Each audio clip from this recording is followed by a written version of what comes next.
আপনি কি ভেবেছেন আপনার নামাজ দিয়ে আপনি জান্নাতে যাবেন?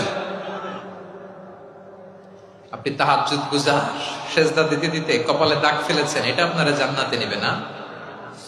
আপনি এলাকার সবচেয়ে বড় হাতেম তাই দানশীল, এই দানের ভরসায় বসে আছেন কশ্চিন কালো না।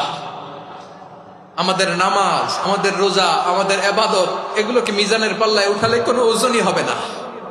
তবে আমাদের একটা কৌশল জানা আছে, আমরা আল্লাহর রহমতের ভিখারি। আমরা সেদিন আগেই গুনার স্বীকৃতি দিয়ে দেব। আমরা বলবো, আল্লাহ তুমি প্রশ্ন করার আগে তোমার একটা কথা বলি, আমারে কিছু জিজ্ঞেস করো না, আমি সব করেছি। এমন কোন পাপ নাই যে পাপ আমারে দিয়ে হয় নাই। তোমার রহমত দিয়ে তুমি জান্নাতে পাঠাবা, তোমার দয়ায় জান্নাতে যেতে চাই, আমল দিয়ে না। পারবেন বলতে? কিয়ামতের দিন